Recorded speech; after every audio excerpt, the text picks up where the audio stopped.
Scott and Janet Willis are God-fearing people, and they relied on their faith to get them through the loss of their 6 children. But their struggle for acceptance would be disturbed by a series of anonymous phone calls. As Brian Ross continues, a political scandal is brewing, and 2 grieving parents are about to become crusaders for justice.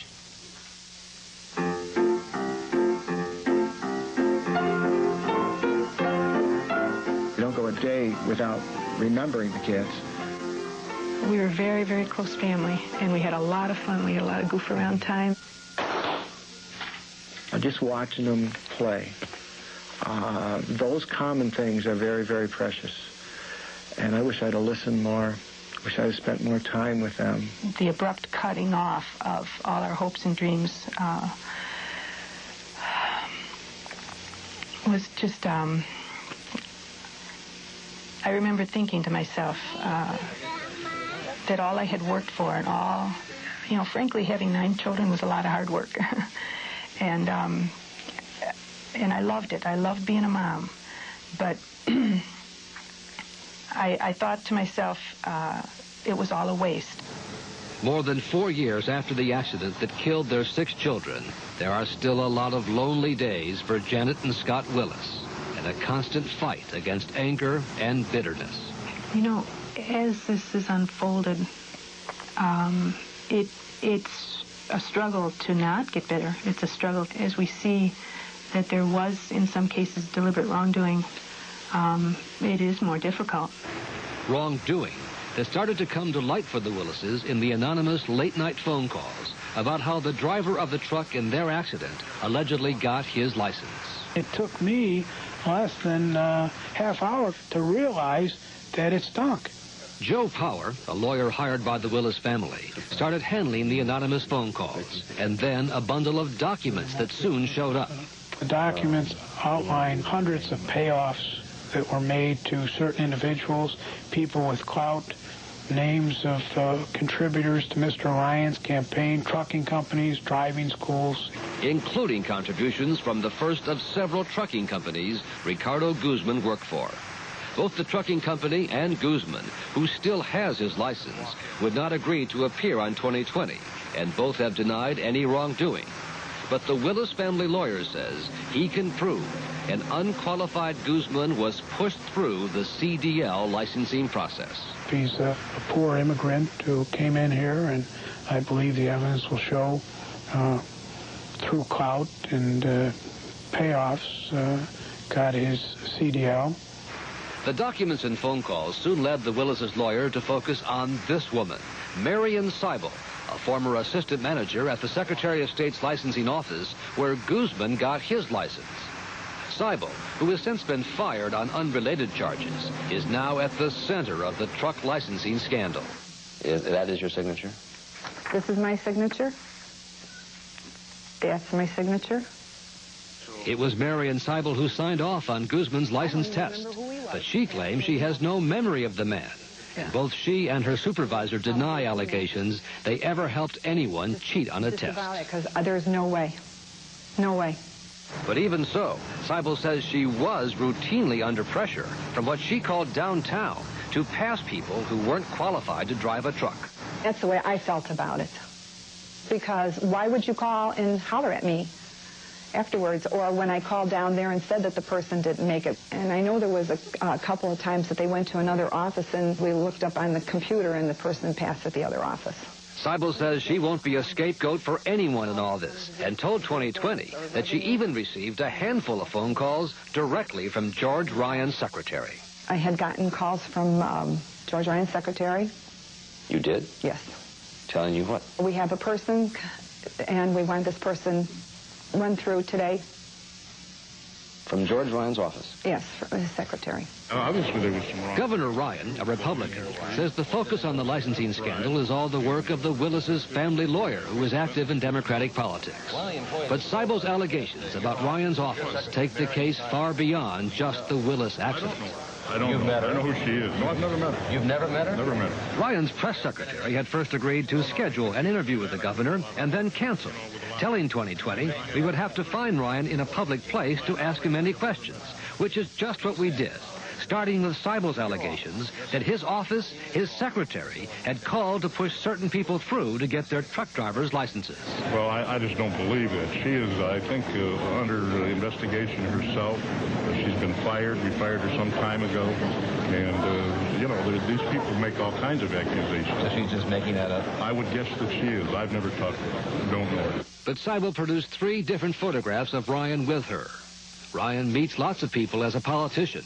But Seibel says 2 of these photos were taken at special events, honoring select state employees who had raised the most money for Ryan by selling tickets to campaign dinners and golfing events.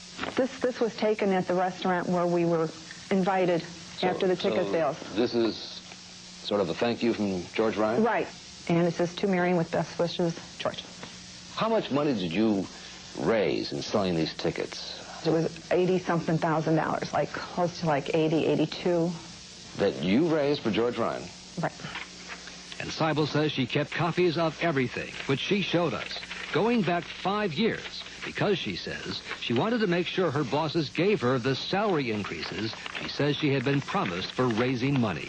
Was it your idea to raise the money from the truck driving schools and the trucking company? No, I was given those names. I was given names. Check, you know, contact this one, contact that one. And if you sold the tickets, what happened? Well, gradually I got increases, slowly but surely, and then eventually I got the management position. Because you sold these tickets? That's the way I understood it. They told you that? Mm-hmm. Yes. What about the campaign contributions? What about it? They raised lots of money for you from truck driving schools, trucking companies. And anybody that was identified there, we donated the money back. And we proved that came from those people. When did you give it back? $9,700 or $7,900. Marion Seibel raised $82,000. That's what Marion Seibel says. Now, if you can He's got prove the that, receipts. well, let's see them. Let's Selling all those tickets? Then I'm going to tell you, if you've got that information, you ought to take it to a federal prosecutor. Someone already has. The attorney for the Willis family, Joe Power. Whatever I've said has turned out to be true, that fraud and corruption was rampant in Mr. Ryan's office. They let the chips fall wherever they may. And Power has turned something else over to federal prosecutors that he obtained while investigating the case.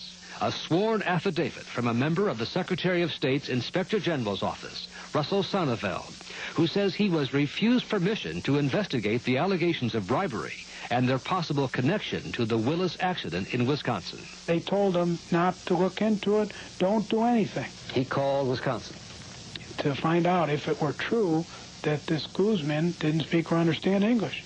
And he learned that that was true. Then he was going to start his own investigation as a special agent, and they called him off. Who called him off? The Inspector General himself, Mr. Ryan's good friend. That Inspector General and a spokesman for Governor Ryan deny any investigation was stopped.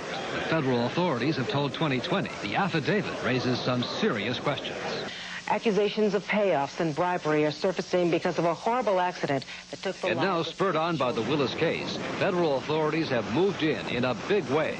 The assistant manager of one licensing office, the blonde woman in this picture, and 4 others pleaded guilty last year to selling truck driving licenses.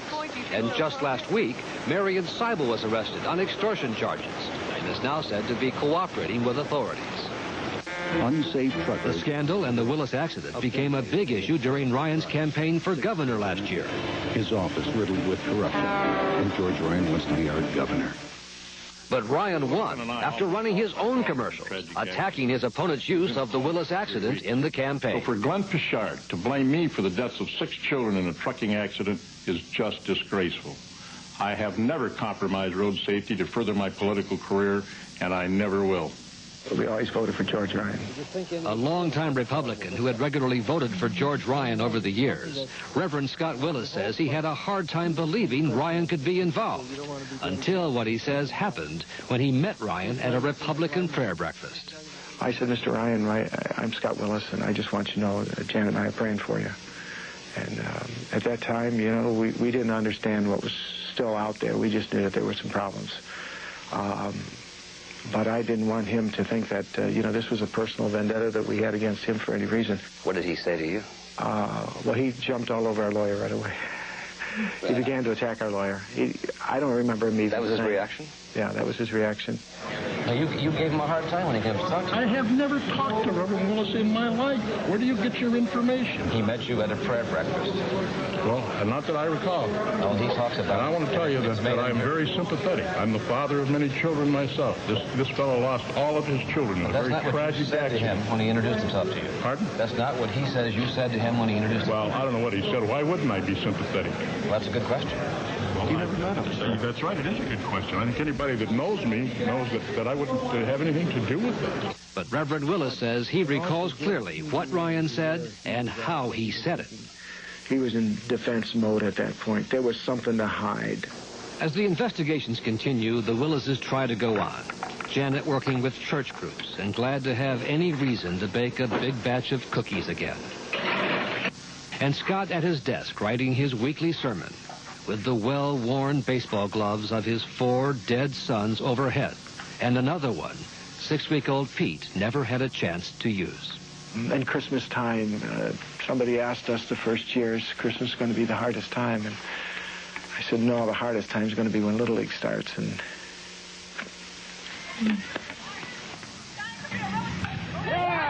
guys weren't out there. There's a big difference between crying because you miss them and crying because you're feeling sorry for yourself. There really is a big difference between that.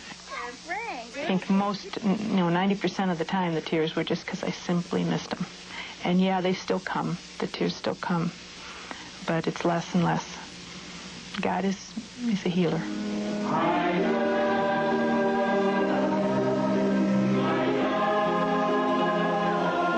We're gonna hang in there. By God's grace, we're going to stay to the end to see that justice is served.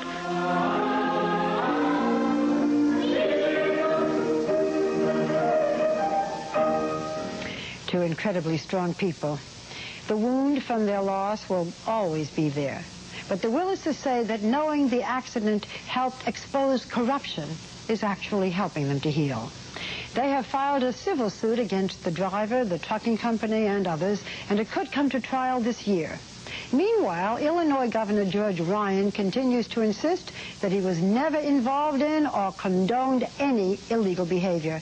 And the U.S. Attorney's Office says that Ryan is not now a target in the ongoing investigation.